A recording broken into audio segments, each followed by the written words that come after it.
Welcome, everybody. Thank you so much for joining us in this attendance for our event today on the event supporting children of incarcerated parents. We're here today to learn more about my report called We Are Not Collateral Consequences, Policy Solutions for Children of Incarcerated Parents from Arrest to Reentry, and to hear from several amazing speakers such as Michael Tubbs, and currently and formerly children who have been impacted by parental incarceration. The panel will be moderated by Melissa Harris-Perry, who I will turn it over soon. But a few housekeeping rules. During today's event, feel free to submit questions for our speakers via the Q&A button at the bottom of your screen. Also, a recording of this will be made available immediately following the event on the next100.org, where you can also learn about all future events. So before we get started, I want to give a quick land acknowledgement. I know we're in this Zoom land right now, so I want to drop a link for everybody in the chat, so you can follow along and learn whose land you're currently living or working on right now today. So Hishje Sango, my name is Isabel Coronado. I'm a citizen of the Muskogee Creek Nation that is located in present-day Oklahoma. Every community owes its existence and vitality to generations from around the world who have contributed to their hopes, dreams, and energy to making the history that led to this moment. Some were brought against their will, some were drawn to leave their distant homes in a better life, and some were lived on this land for more generations than can be counted. Truth and acknowledgement are critical to building a mutual respect and connection across all barriers of heritage and difference. We begin this effort to acknowledge what has been buried by honoring the truth. I'm currently on the beautiful ancestral lands of Odom and Opert Pima. I would also like to recognize the 21 tribes throughout Arizona, either federally recognized or not. Please take the moment to consider the many legacies of violence, displacement, migration, and settlement that brings us here today. Think about the systems such as our injustice system that has taken part in the removal of families from their homes. Think about the way the land was once treated and held sacred. Remember the resilience of Indigenous people. I encourage you when you leave here to continue to uncover such truth at any and all public events. Prayers have been said and offerings have been made on the land that is beneath our feet. Remember that you walk on sacred spaces. Lastly, let's take a moment to recognize the ancestors past, present, and future. So now I'm gonna introduce Natalie Harjo, and I just wanna quickly intro this as in the spirit of changing the game in progressive policy spaces, comes with the people who represent their communities, and bringing that authentic selves to this work as they do and live every day. So I invited a special guest to sing a traditional Muskogee Creek hymn, something that's usually done for big events or convenings. Now I won't subject y'all to my singing voice, but I'm really pleased to introduce Natalie Harjo, who is a member of the Seminole Nation of Oklahoma, a current council member. Ms. Harjo promotes tribal languages by leading a weekly session to ensure more tribal citizens have access to their language. She currently resides in Seminole, Oklahoma with her children. And now please welcome Natalie Harjo.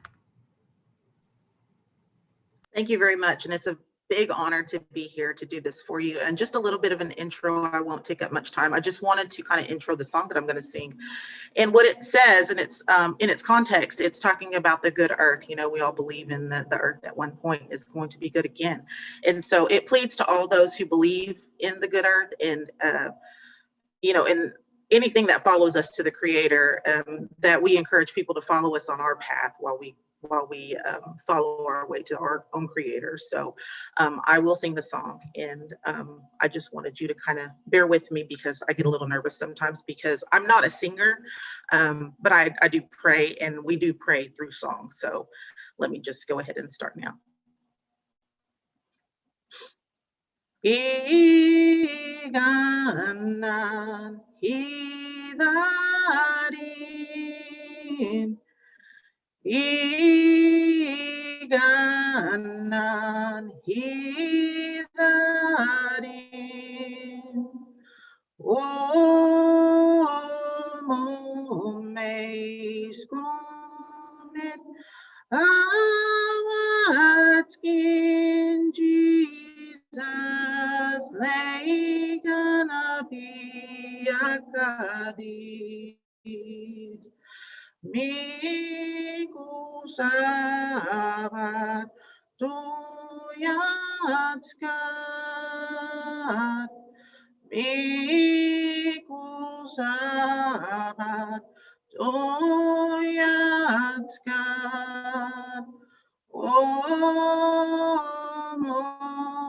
Meis comet awat skin Jesus lay gonna be akadis.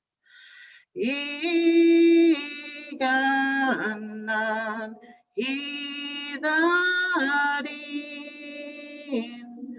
Iganan hidarin.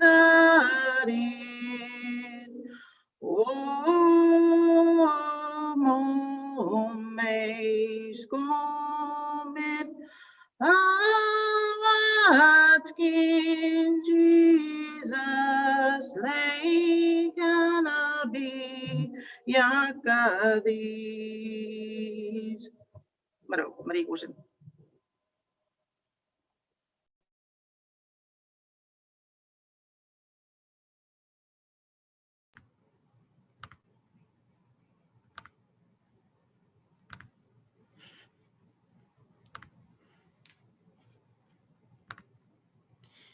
Hello, Natalie. Thank you so much for that. So now I'm going to introduce our moderator for our event. She's a very sought-off person, and so I'm really, really excited to introduce Melissa Harris-Perry, who is the Maya Angelou Presidential Chair and Professor of Politics and International Affairs at Wake Forest University. Professor Harris-Perry is founder and president of the Ann Julia Cooper Center, an award-winning author and sought-after public speaker. She has served as a contributing editor for The Nation, Elle.com, and Zora. From 2012 to 2016, she hosted the television show Melissa Harris-Perry on weekend mornings on MSNBC and was awarded the Hillman Prize for Broadcast Journalism. She is a trustee of the Century Foundation and also a Next 100 Advisory Board member. Please welcome Melissa Harris-Perry. Hi, thank you so much, Isabel. I'm so thrilled to be here. I'm so excited about your report and so happy that we're going to have this time together, despite the fact that so much of what we're going to talk about today is quite challenging. I'm excited to be led by you in this conversation.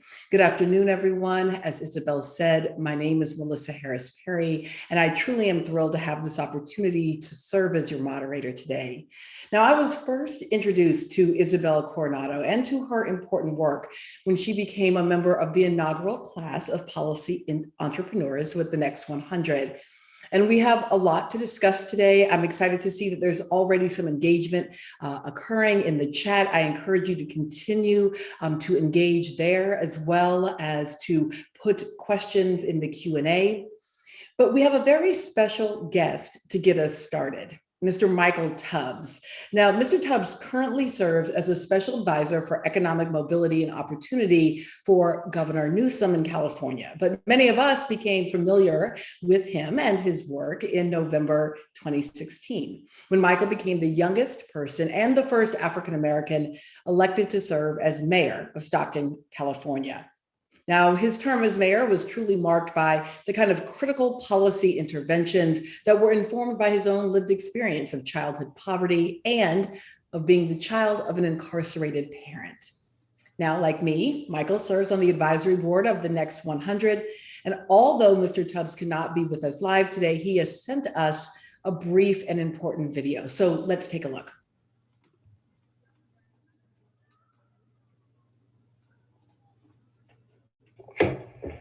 Hello, Michael Tubbs here, founder of Mayors for Guaranteed Income, special advisor to California Governor Newsom on economic mobility and opportunity, and former mayor of the city of Stockton, and Next 100 advisory board member. I am so proud of the effort and work that went into this report and so excited for this conversation. And I want to thank you all for joining. And I say this because this is deeply personal to me.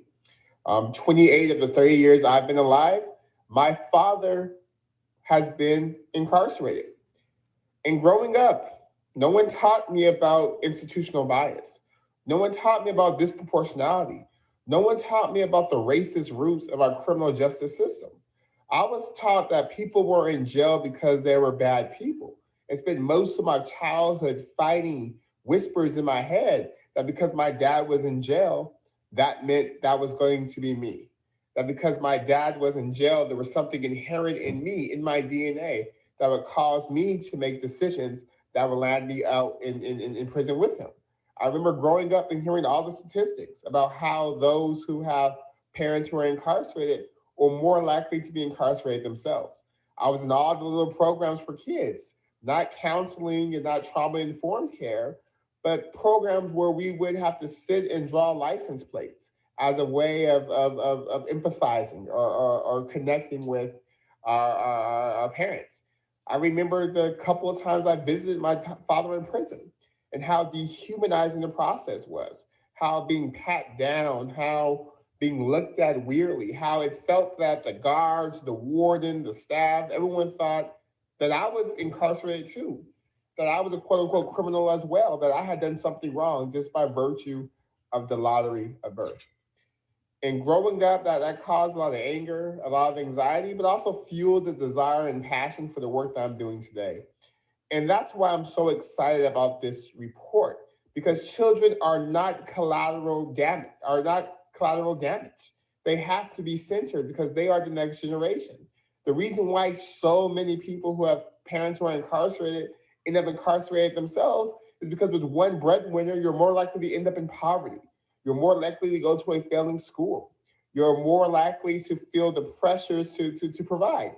You're more likely to have to grow up early. You're more likely for all these negative outcomes that lead to eventual incarceration. And we now know in the 21st century that it's not just individual choices that land people in jail.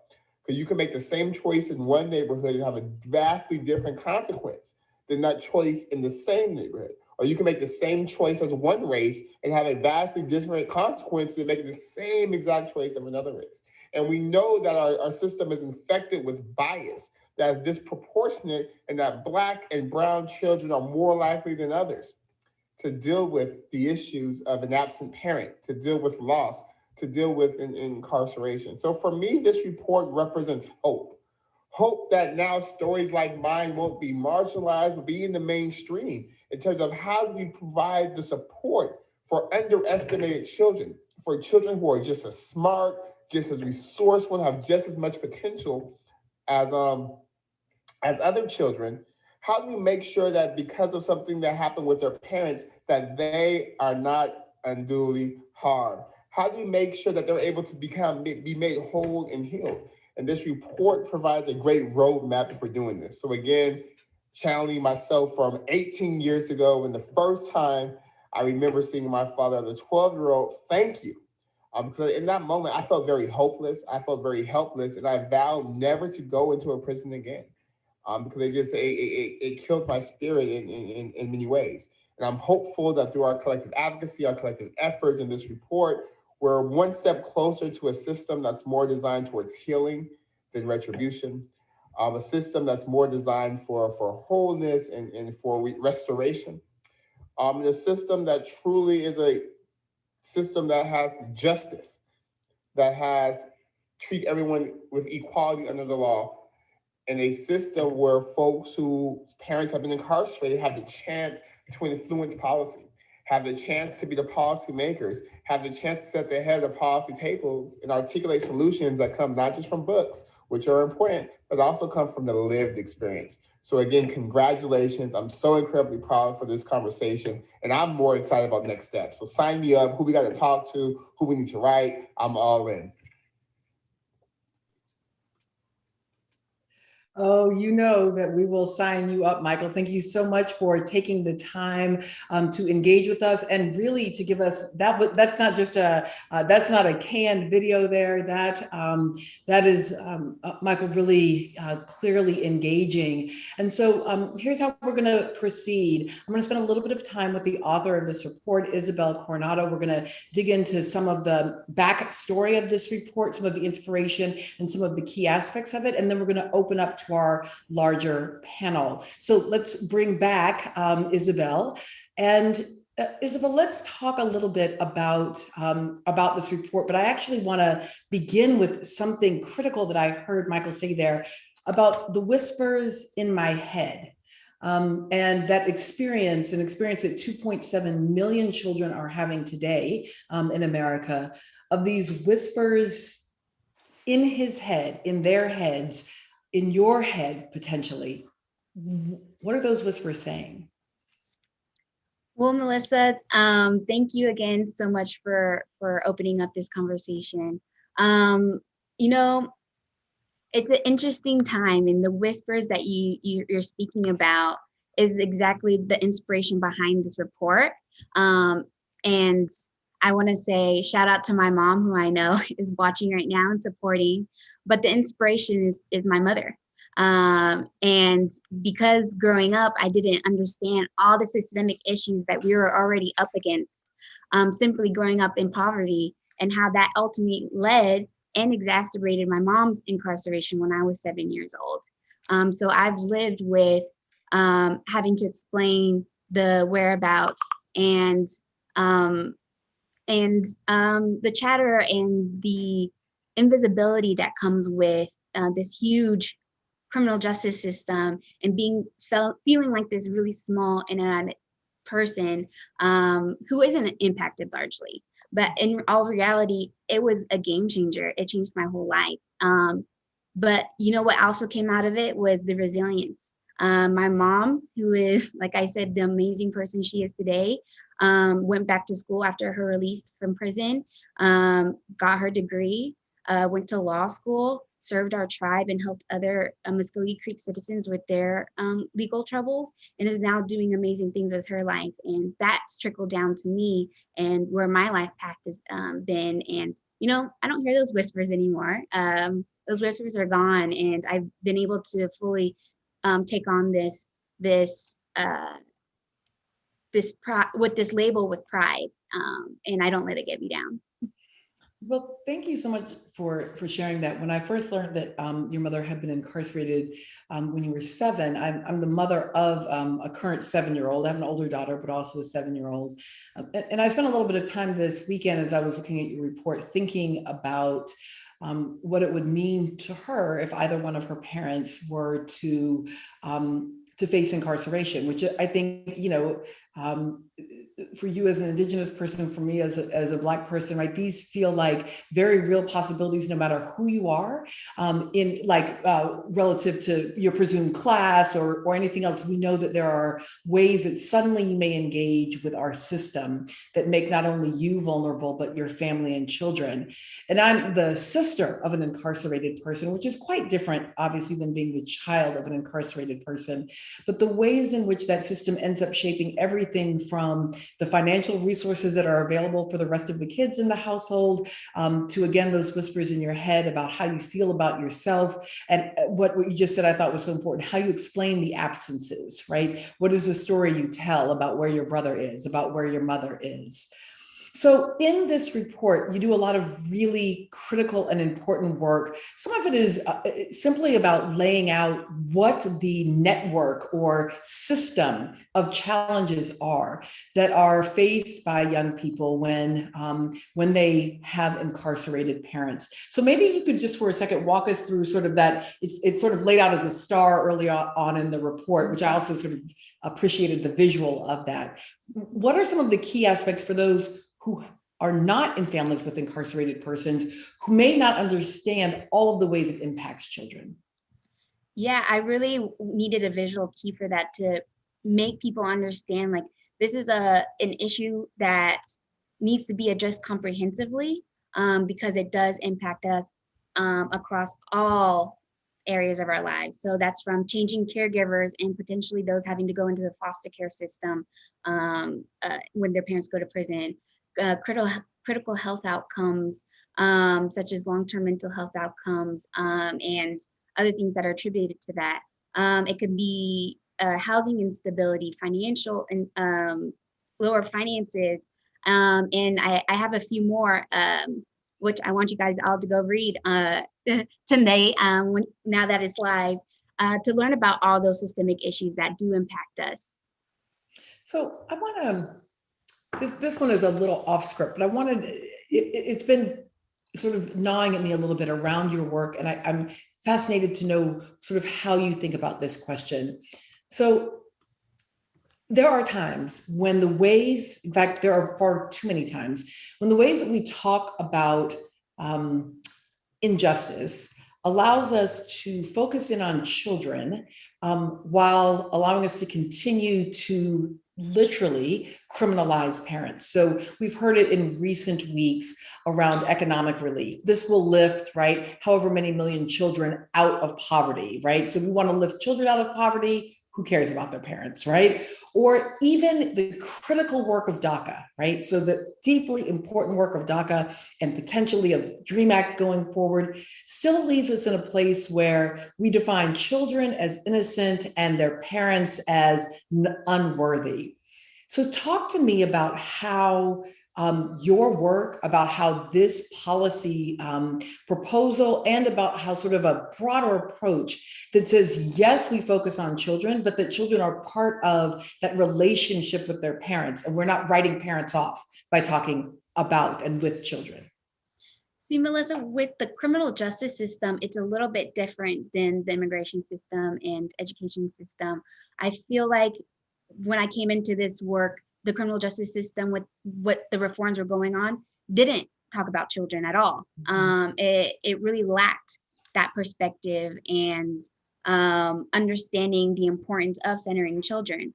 But I think you're right too. It's not another way to write off parents, because this is really hard work when we're talking about the criminal justice and who deserves sympathy and who deserves to have to go on and live their life. I wholeheartedly believe that when I'm working with this system, it has to always center children too. And so hopefully with this report, moving forward, that's what we're doing within this criminal justice world, because that's what I came here to do, is to give a voice to the children and uplift other children that you're going to hear from later on, to ensure that that's happening.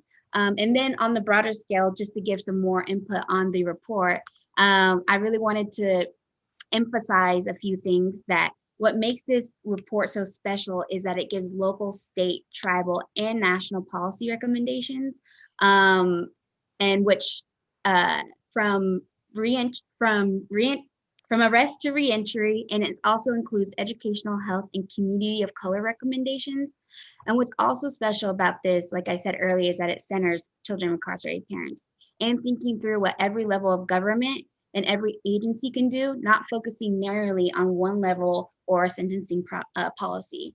I've also centered decarcerating and alternatives to incarceration where it fits, because when we avoid removing parents altogether, whenever possible, it's a long-term better outcome. And of course, I share some examples of model policies implemented in different parts of the country and expanded on others, but a comprehensive approach to the proposal, specifically a really good jumping out point that I really want to plug right here is the policy proposal that I came up with called the Flourishing Children of Incarcerated Parents Initiative. I think this is a really good tipping point for all advocates and people to start looking at as a way to start centering children through this, which is, I explain it as a grant program for the federal government to give out to states, DOC or HHS, Health and Human Services, if applicable, to create comprehensive approaches to the way DOC handle and implements policies in their state prisons, but also to work with Department of Education, Department of Transportation, and all the other departments that really impact children at all levels, to make sure we're getting it all angles. And so I really wanted to highlight that. I also appreciate that that your report is comprehensive across time. So, so it's focused on children at the point of arrest, at the point of sentencing, in terms of maintaining relationships in the context of incarceration. So I also thought that it was valuable for not only holistic across issue areas, but even across the experience of arrest and incarceration. Exactly. All right, so what I want to do now is to begin to bring in some of the other folks who are joining us for today. And I want to be sure that, that we've got everyone here. So what I'm going to do is I'm going to introduce our panelists sort of one by one. And I'm going to ask that as you come in, I'll give your name and your title, and then I'm going to ask if you would just share with us which parent in your life has been impacted by incarceration. And then one other thing that I'm going to ask you, and that is, if there is one thing that you want people to know, whether it is it a statistic or whether it is an experiential reality, one thing that you want folks to know about the experience of engaging with the criminal injustice system, then I want you to share that. And I'm going to start with Tony Lewis. Tony Lewis is an actionist. He is with We Got Us Now. And we had just a moment to say hello earlier. So Tony, it's very good to see you. Will you share with us which parent for you was impacted by incarceration, and also what one thing it is you want folks listening to know? Well, first of all, hello, everybody. Thanks for having me. My father's been incarcerated for the last 32 years. He went to prison when I was 9. I'll be 41 next month. And as it relates to children with incarcerated parents, or the relationship between an incarcerated parent and their child or children, I just want people to understand that those people can have incredible positive impacts on their child. I'm an example of that. And as many other examples, those relationships can be maintained, and that those people are critical to the success of their child, and we should do everything we can to ensure and maintain those and sort of facilitate and nurture those bonds, even if it has to be, with them being incarcerated. Tony, I think that's so important. I'm going to ask you to just dig in there a little bit more, because I Sure. think there are folks for whom that idea that you can still be a parent, even in the context of incarceration, is just foreign for them, is something so far beyond their experience. And I feel it as you say it, because I think about the fact that my big brother was able to still be my big brother. But then there were also times he wasn't, and it had everything to do with geography, right? So when he was near us, when he was incarcerated near us, and we could actually get there, then we could maintain sibling relationships. And when he was incarcerated at a far distance, right, he would be gone for those long periods of time. Sure. I mean, I think that's pertinent. That's incredibly pertinent, because, I mean, first of all, I think people hear whatever the crime is, right? Whether it's a drug dealer, bank rob, whatever, murderer, whatever it is, right? That completely negates other labels such as father, brother, sister, mom, aunt, whatever, right? People, sometimes can't see that these people have layers to them, right? They see them in a one-dimensional way. And then the distance. My father was incarcerated. He's a federal offender, if you will. So first 14 years of his sentence, he was I'm from Washington, D.C. He was shipped to a place called Lompoc, California, right, for 14 years. So I'll go from 9 to 23. And I only went out there about 3 times. And so even in states, right, people can be hours away. And we're talking about most of these people come from poor communities where those visits can't happen frequently enough. And just, honestly, just sort of the prison itself becomes a barrier, right, in more ways than one. But even through the love sort of can overcome those barriers, and people can parent from prison. But I think that's why we have to do all that we can to remove some of those barriers. As I spoke to earlier, we got to do everything that we can That's why I really salute Isabel for her work in this report. It really speaks to, at every point from the beginning, we have to start to strategize on how do we keep these children connected to their parents, because their parent is essential. No matter what offense that they committed, they're paying their debt to society, but that child needs their parent. So, yeah. Tony, thank you so much. Now, I do want to just sort of mention to folks, we have one more panelist, Anthony Fuentes, who is a Youth Action Council member with the Osborne Association, but we're having some technical difficulties with Anthony. So we're just going to kind of move forward with Isabel and Tony for now. If and when Anthony is able to join us, we'll bring him right in to the conversation. So Isabel, let me come back to you, because what I'd really like to do at this point is now to put you and Tony in conversation a bit around a whole set of issues. So first, let's just start with sort of geography and locality. So Tony, your work is local. You are doing this work in DC, focused on community. And Isabel, you in this report are trying to think at multiple levels, right? You're thinking at federal level, at tribal, at state level. So I'm just going to ask each of you to maybe weigh in a little bit about how you imagine sort of the ways that, any one given sort of level of engagement, whether it's community-based engagement, whether it's familial, how can it make a difference in the lives of children with incarcerated parents? Go ahead, Tony. Oh, I'm sorry. Yeah, so I mean, that's such a layered question for me. I mean, my work, and other parts of my work, I'm like a leading voice in Reentry, right? Helping men and women that are returning. And I remember being in a federal visiting hall, visiting my dad and seeing a guy who was in one of my programs. He was visiting his kid who was about, 9 years old, right? And I just sort of saw myself in that kid. And I started to think about, what in my city or in the country centered children like him. And so I decided that I would start to not only mentor children with incarcerated parents, but do a lot of advocacy. And this is about 2009. And from that point, I started to just really try to engage our local school system, mentor kids, but then also build community awareness using my platform to just, start to ask questions to the community as it relates to what are we doing to support children with incarcerated parents. I come from a place that, fluctuates in the top 3 of incarceration rates in the country. I come from a place where 95% of the people that go to prison are Black people. And so we've seen the significant effects of mass incarceration, but again, nobody was thinking about what it was doing to children, right? And so from that point, it really, to me, became about having people understand that every child of an incarcerated parent is different. There's no one makeup, no one profile. And everybody's incarcerated parent is different also. The connectivity between the child and parent is different and for different reasons, but we need to set up an infrastructure that could support a cadre of offering of services and supports depending on what that child and their family needed.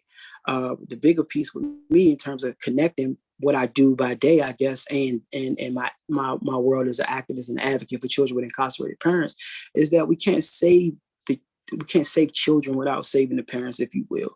Save is too strong of a word, but we can't be so concerned about just supporting children. We have to support the family as a whole, as a unit, and the positive impacts that can have on the overall community.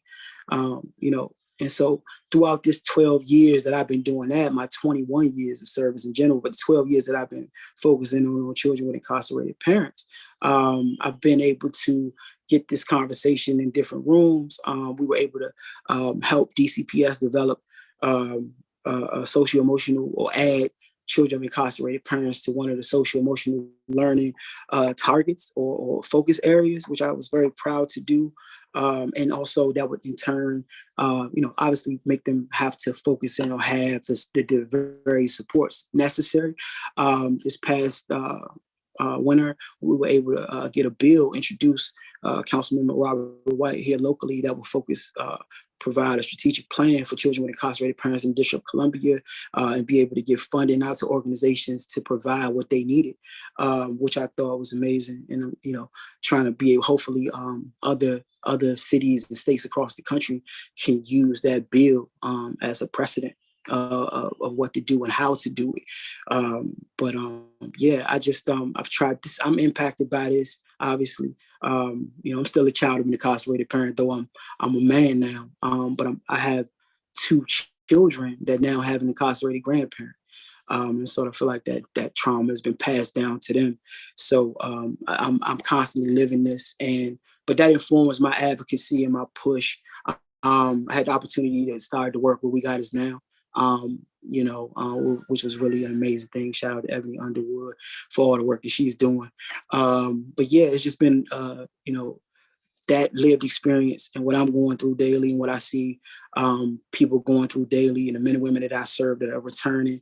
And I think family reunification is something that's also important, not just keeping the bonds while people are away, but it's an adjustment when people return to the community.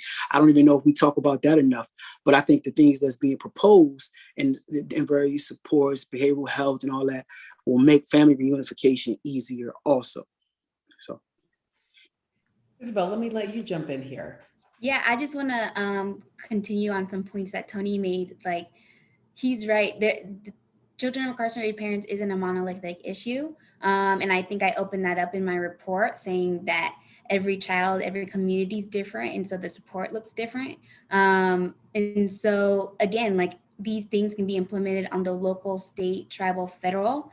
For me specifically, I always talk about how I'm a product of my tribal government through and through, because they really helped in shaping my life.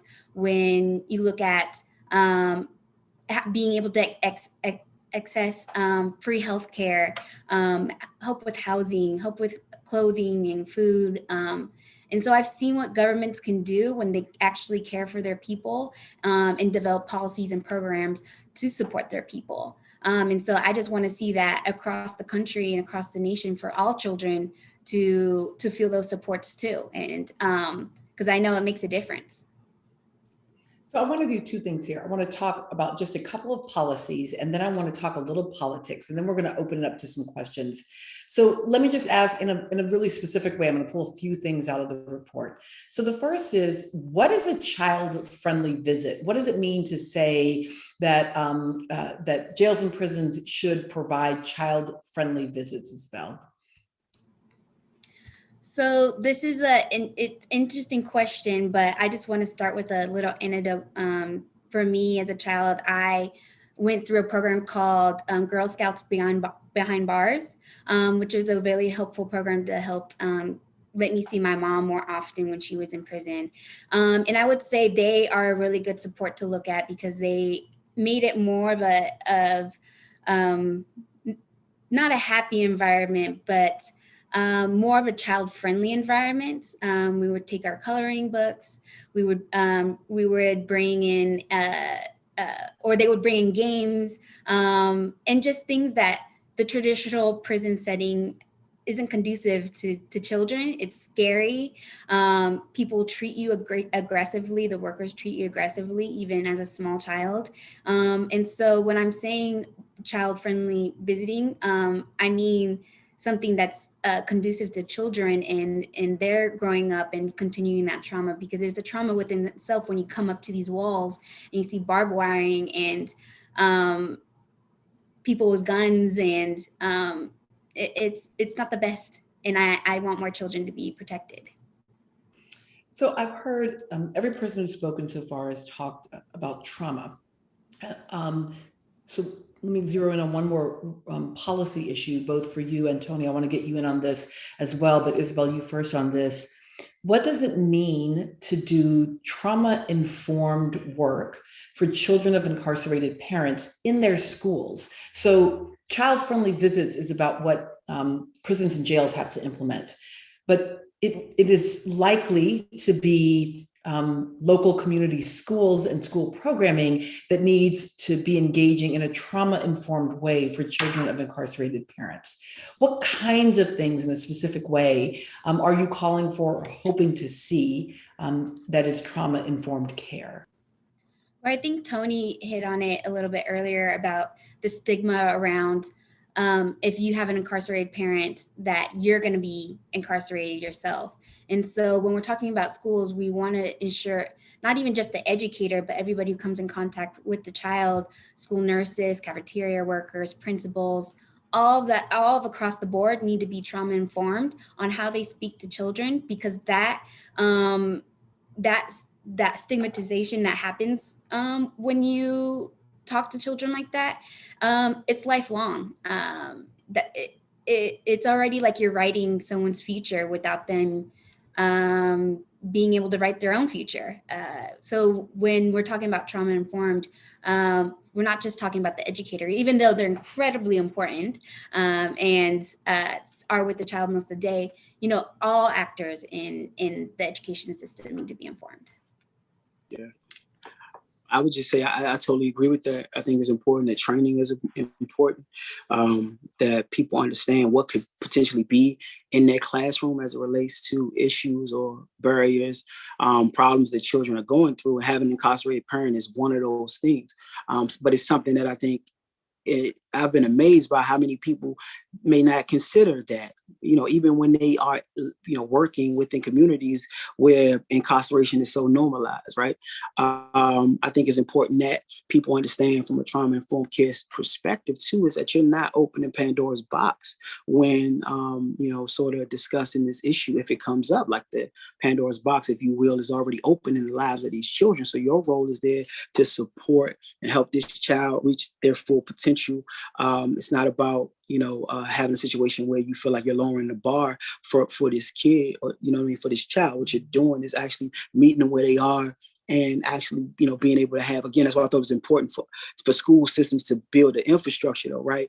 Because it's a lot of the educators and people that work within schools that I've talked to is like, okay, we haven't had the necessary supports to, you know, where do we refer this child if there's things that they need that we can't provide.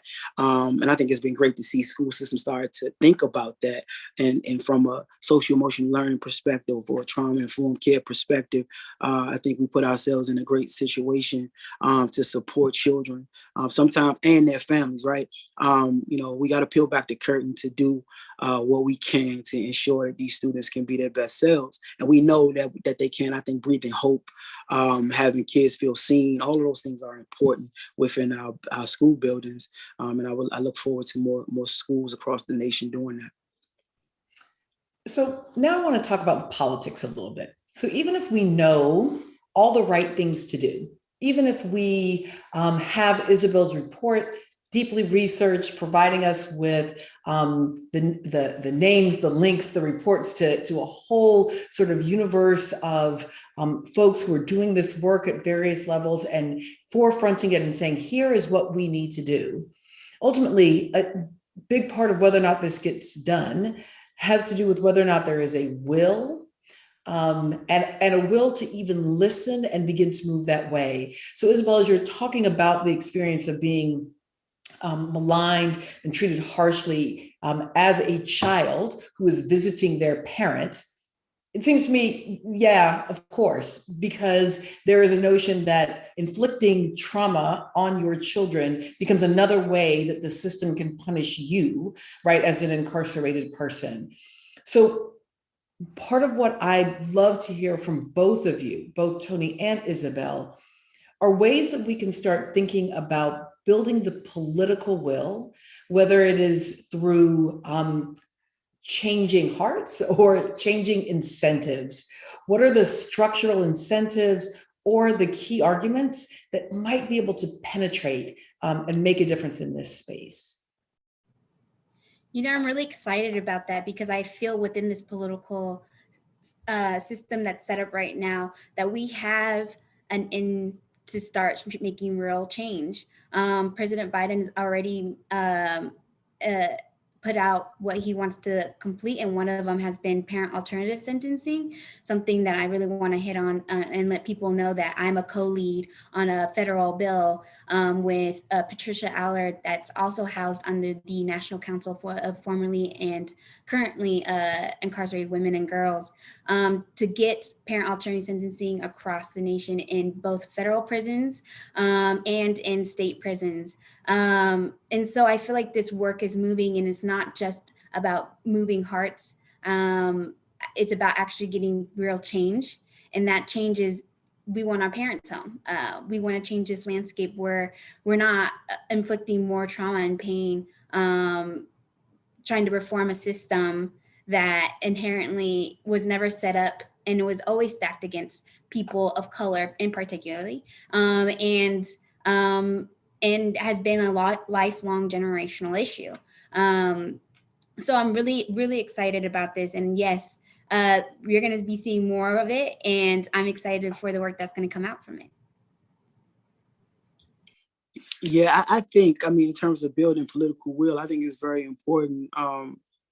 Sort of to what Isabel's point was, like showing, the powers that be, the real impacts of some of the bad decisions that's been made politically, right? And that particularly with this administration, that there are ways to right your wrongs, and that children of incarcerated parents, have to be considered, not just those are incarcerated. We need to reunite our families, but we also need to create a situation where we can, if there are other priorities that we want to see, we got to really show. And that's what I've been able to do here locally, to show how this reality impacts us in a negative way from reaching some of our other priorities that we say we want, or that, the powers that be say that they want. This is important that, and then we have to create advocacy, right? People have to whether it's writing into the congressional members, whether it's appearing at local hearings. These are things that we all have to do collectively to be the drum to show people that there is really, I know Mr. Tubbs spoke about that the children of incarcerated parents aren't collateral damage, and I totally agree with that. But I think it's important to show the collateral damage of the system of mass incarceration, right? That has really penetrated and, in my opinion, destabilized our community in the most severe way than anything. And then I think it's always important that we talk to politicians in that way and in that language. Like it's incumbent upon you to create policy and legislation that can help get things back on the right track. And prioritizing children of incarcerated parents, funding supports for them and what they need is definitely important, and obviously reuniting our families, particularly those that have been separated far too long by draconian sentencing. So hopefully we can get to that point soon. Tony, every time you say reuniting our families, I keep thinking about the correct moral outrage of so many Americans about family separation at the border and about putting children in cages, right? And that outrage is appropriate and well-placed, and we should be outraged. But it occurs to me how infrequently we see that same moral outrage for family separation within the borders. And when it's not children in cages, but parents in cages, but nonetheless, it is a cage, right? And it has that effect of separating families, often moving families, the point you made about DC and California, like the madness of that system and the ways in which it removes and separates families to develop some of that outrage. And so I know just from looking at the chat that there are some outraged and ready to work folks in the audience today. So I'd love to, Tony started a little bit, but I'm wondering also, Isabel and Tony, if you have others, things that folks who are in the audience, who are watching today, who want to make some kind of difference, do you have a few action items for them? I do. Of course, you're coming here, you're going to get some homework. So it depends on your role. If you're in a criminal justice advocate, how are you ensuring your policies and campaigns focus attention on children as well? If you're an educator, do you know if you're any of your students are impacted, do you know how to best support them, avoid stigma? If you're a researcher, how are you ensuring that we have the data and the research we need to demonstrate the impact on children and evaluate the policies to support them, all while not furthering the stigmatizing them? If you're a policymaker, get these policies done.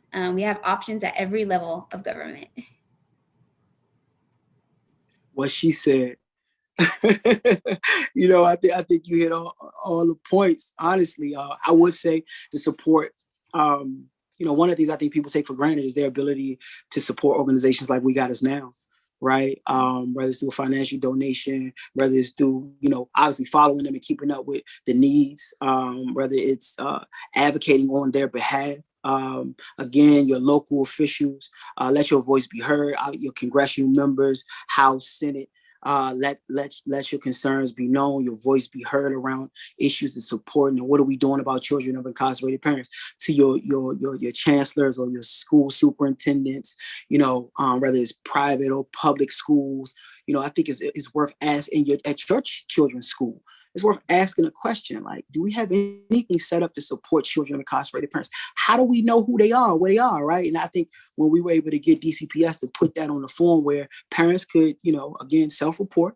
If they wanted, hey, does your child have an incarcerated parent? We're not asking to be nosy and getting your business. We're asking to see if you need help. And one of the things the data we were able to pull from that was that 100% of the people that self-reported said that they wanted additional services, right? We know that most of these families will, of course, they need additional services. So again, I think individual people need to really know this. And as an activist, this has been my sort of brand. You have the power to invoke change, right? You have the power to influence other people to do things that we know are right. So utilize that power. Tony, I also love your point that sometimes the first thing you do is you ask the questions, right? That before you kind of jump in and start doing everything, right? Ask the questions. The other thing that I thought was important that you said there was support existing organizations, right? So there is sometimes a kind of impulse to start something new. Sometimes there's nothing in that space, but often people are already working in a space, right? And supporting existing organizations. And as I said in the chat, read the report. I've put the link in there a couple of times. I'll encourage, I'll keep putting it in there because I do think it is genuinely a valuable report that, again, is kind of a whole ecosystem report that provides you also with a way to see some of the other things that are going on in this space. I want to ask a couple of what I might call speed round questions. So I'm going to do these quickly, knowing that they're somewhat bigger questions than this, but in a hope that that you can just put a few more things kind of right out on the table. So here's the first one. Name check one organization or one leader in this space that folks really need to be sure that they check out in order to understand more of what's going on. Isabel, then Tony. Oh my gosh, coming into this space has been incredibly amazing. How great I've been able to find so many different organizations and leaders in this work that were already doing this years before I even came into this space. And so I have to attribute those OGs, like Ebony Underwood, and then another Ebony, the people at Osborne, Forward, We Got Us Now. I know, Tony, you have to uplift them too. But I just can't say like how incredibly impactful and how gracious I am to be in this work with them and how I appreciate them every single day for the work they're doing. I absolutely. I would say, I would say Ebony Underwood and We Got Us Now. But then I would also say NARC, the National Association for the Advancement of Returning Citizens here in DC, who focuses on returning citizens, but they also focus very heavily on family reunification and children. So Eric Weaver is the executive director of that organization. All right, here's another name check for you. Who in legislative spaces, what legislator? And it could be at the federal level, it could be at the state or local level, but who are some of the folks who are getting it right? I think it's too long, all the people getting it wrong, but are there any folks who are getting it right who you want to also name check for us? Yeah, I would have to say some people that I've been incredibly grateful to work with, especially with the campaign, Representative Jayapal and Representative Wyden, who have introduced the Families Act that I was talking about earlier. And we're hoping to get it introduced again later this summer, have been incredibly supporters of children impacted by incarceration. And also Representative Ayanna Presley. I know she was a child of an incarcerated parent, and she has been very, very helpful in progressing this issue, especially as I had the privilege of helping her roll out her Justice Guaranteed support. And she's doing amazing work. And locally, I would say Council Member at Large Robert White, who proposed the bill to center children with incarcerated parents. He also introduced a bill that gave DC inmates in the federal system, which that's all of our inmates, because we don't have a local prison. You go to jail here for a local or federal law, you do your time in the Federal Bureau of Prisons. But that bill, Restore the Vote bill, gave them the opportunity to participate in our elections. We'll vote in general. They voted for the president. They voted for our local council, which I thought was significant. And then Trayon White and Kenyon McDuffie also, who have been very supportive of children with incarcerated parents and returning citizens. Okay, I'm giving you a magic wand, and I'm telling you that although this is a whole ecosystem and it is systematic and systemic, and you know there are a lot of different things, here's a magic wand I'm handing to you to make one change. What is the one policy you would implement, or the one change of any kind that you would implement, knowing it's not totalizing, but as a first step? And Tony's like, wait, so I don't know who, either one of you wants to jump in first, whether Tony or Isabel. Well, I have to plug my change, the Flourishing Children of Incarcerated Parents Initiative. If I was going to choose something, I think it's going to comprehensively support children. It's for children incarcerated, by children incarcerated, parent led, and it's all supports are there. So I'm really looking forward to, hopefully, definitely will have implemented. All right, Tony. I'm with Isabella on having a what she proposed, right? A comprehensive that be implemented as a comprehensive thing that will support and keep families closer, right? I just think that that's so important, and that it starts immediately, right? Somebody catches the charge, goes before a judge. Like, we start that now, and if we think this person is gonna be leaving the community and doing everything to keep them in the community, right? So, but I agree with her on that. Right? All right, now this one is going to be a little personal, and it'll be our last one. I want you to say something to your own 9-year-old self. So if you just had a few minutes with your own 9-year-old self, a few moments, if you were passing your own 9-year-old self during a visit with a parent, you could grab yourself and say something with all that you now know. What would you say? Hey man, listen, Daddy, he's not gonna be home soon. He's telling you that so that you can feel better. It's about to be a rocky road, but he loves you. He's gonna need you to love him back. He's gonna need you to support him. He's gonna need you to act older than a 9-year-old. But you got this, and you're gonna be okay. But remember all of the things that he did for you, how much he loved you, and that, one day, hopefully you guys, y'all gonna be reunited. I think that's and mommy's gonna change a little bit, but never forget that she loves you too. Thank you, Tony. I would tell my 7-year-old self, you're not the only one. Even though it feels lonely at times, even though you feel you're the only person going through this issue, there's so many other children out there. And I would say that your mom's an incredible person, no matter who the hell tells you otherwise, and that she loves you and she's always going to be there for you.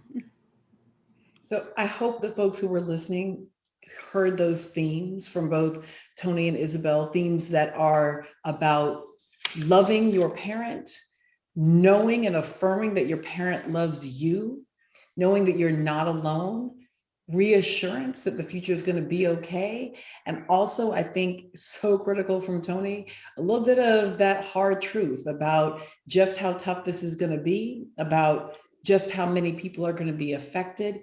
And it feels like if we could start to make policy that centered that in the way that Isabel's report tells us, right, to see that 9-year-old, to center that 9-year-old's capacity to survive, and to make them feel loved, and to reaffirm, right, the rightness of loving your parent.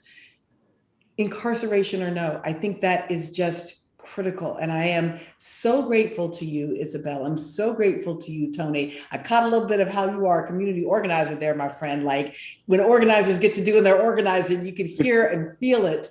So, so thank you so much to Tony Lewis Jr. Thank you so much to Isabel Coronado. I want to leave you, Isabel, with an opportunity to say kind of a last word as we get to 4 o'clock here. Yes, so I have to again thank everybody, of course, everybody on this panel. Thank you, Tony, for being you. Thank you, Melissa. Thank you, Natalie. Thank you, the Century Foundation. Thank you to Next 100, everybody at Next 100, Emma Vadera, all my policy entrepreneurs for the love and support. My community back home in Oklahoma, everybody I've come into contact with throughout these 2 years of doing this work. And then lastly, thank you, Mom, for being the person you are. But thank you so much, everybody.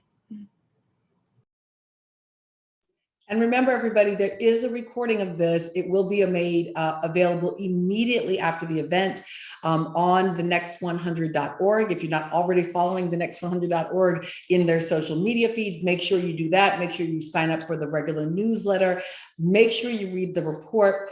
Ask those important questions in your community. And if you want to share this conversation with others, there'll be a link almost immediately. Thank you all for being here. Bye.